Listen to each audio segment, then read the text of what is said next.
सबसे पहले बहुत बहुत शुक्रिया मुझे बुलाने के लिए।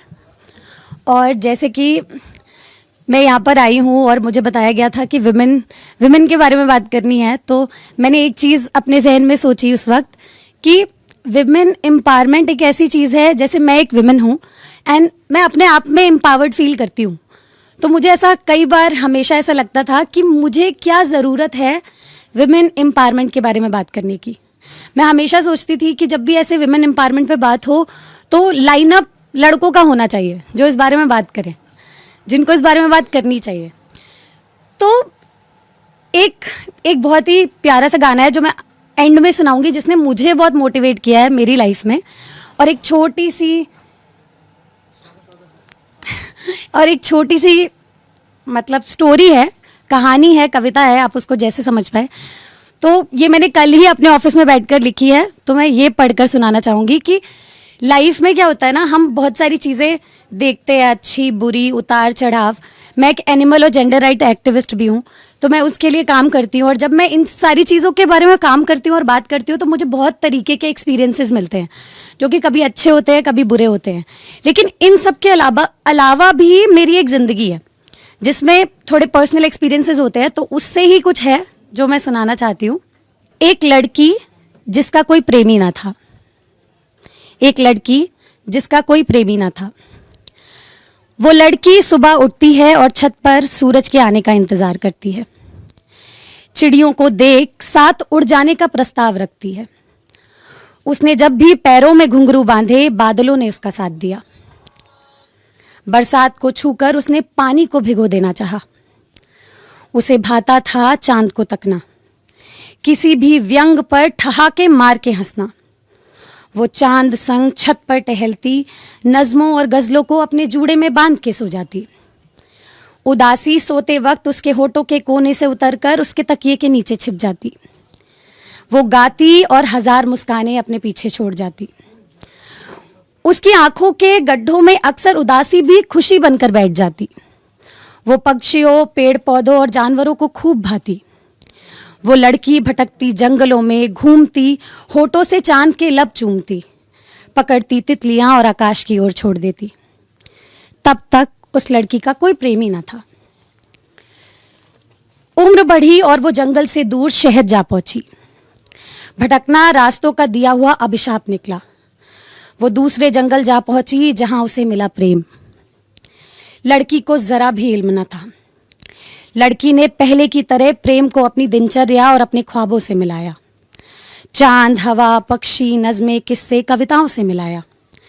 धीरे धीरे उसने सौंप दिया प्रेम को सब। अपनी छत, अपनी बरसात, अपना ख्वाब, अपना चांद। धीरे धीरे प्रेम का मायावी निगल गया लड़की को। चीर दिया उसकी बरसात को और सूखा पड़ गया। चांद छीन रात को अमावस में बदल दिया। जड़ से उखाड़ दिए सारे पेड़, पक्षियों के घरौंदों को रौंद दिया। आंखों के गड्ढों में उदासी बनकर जा बैठा। हंसी और ठहाके उसे दूर छोड़ गए। निगल गया प्रेम उसकी नज़्मों और गज़लों को। उसकी तकिया पत्थर में तब्दील हो गई। उसके नीचे उसके सारे ख्वाब कुचल कर रह गए। मर गई लड़की प्रेम में कूदकर। कई बरस तक उसकी लाश प्रेम के दरिया में तैरती रही। एक दिन लड़की की लाश प्रेम के मायावी दरिया में डूब गई। इस कहानी के अंत तक लड़की का कोई प्रेमी ना था। तो ये एक छोटी सी स्टोरी थी। और एक बार ऐसा होता है ना, जब हम प्रेम के बारे में बात करते हैं, तो मैं प्रेम के बारे में बात करूंगी। मुझे ऐसा लगता है जो एक स्त्री होती है ना, सबसे ज़्यादा प्रेम उनके अंदर होता है। बचपन से कहते हैं, मैं अपनी माँ के लिए कहती हूँ कि मुझे दुनिया में कोई कितना भी प्रेम कर ले, लेकिन मेरी माँ का प्रेम हमेशा उससे 9 महीने ज़्यादा होगा। कुछ भी हो, मेरी माँ ने मुझे उनसे भी 9 महीने ज़्यादा प्रेम किया है। तो एक खत मैंने लिखा था किसी को और अपनी माँ को बताया था। तो उनके बीच में और मेरे बीच में जो बात हुई थी उसके बारे में है ये। माँ कहती है कि मर्दों में ताकत नहीं होती हम जैसा इश्क करने की। वो सब कुछ लुटाकर इश्क नहीं करते हम लड़कियों की तरह। और मेरा दिल दिमाग एक सुर में बस ये कहता कि उन्हें कुछ नहीं करना है, बस मेरे सिर के लिए अपना कंधा देना है, बाकी मैं सब संभाल लूंगी। और ये कहकर इतराती हुई मैं ये प्रमाण दे देती कि हाँ, मैं ज़्यादा प्रेम करती हूँ और ज़्यादा जिम्मेदार हूँ, लेकिन तुम हमेशा इसे गलत साबित करते आए हो। पिछले दिनों जब मैं कमज़ोर पड़ी तो तुम मुझे अपने पास सुला तो नहीं पाए, लेकिन घंटों फ़ोन पे रहते थे और तुम्हारी सांसों की लोरियों में मैं सो जाती थी। एक इंसान जो छोटी सी बातचीत से ये समझ जाए कि घर में माहौल थोड़ा गर्म है, उसे शब्दों के सहारे की ज़रूरत कम ही पड़ती है। मंजर अच्छा लगता मुझे, तुम अपने बिस्तर पे लेटे और मैं अपने, दोनों की बातें कुछ यूं चलती रहती मानो आमने सामने हो। पता है, बिस्तर में सर की तरफ एक खिड़की है मेरे, अक्सर वहाँ बयारें चलती रहती हैं और लगता है जैसे तुम अपनी उंगलियों से मेरे चेहरे पर आती लटें हटा रहे हो। मैं महसूस कर पाती हूँ तुम्हें तुम्हारी नामौजूदगी में भी। तुमने पास ना होकर भी पास होने का हमेशा एहसास दिलाया है और ये शायद मुझे तुम्हारे और करीब ले आता है।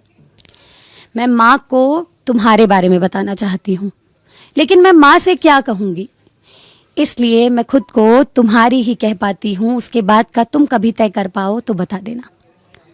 राह पे कांटे बिखरे मगर उन पे तो फिर भी चलना ही है।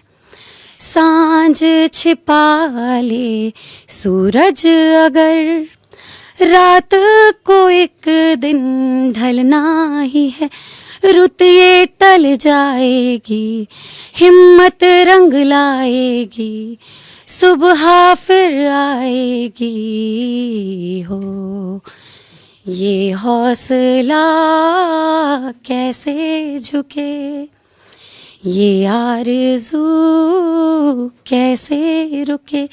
मंजिल मुश्किल तो क्या, धुंधला साहिल तो क्या, तन्हा ये दिल तो क्या हो। ये हौसला कैसे झुके। Thank you so much.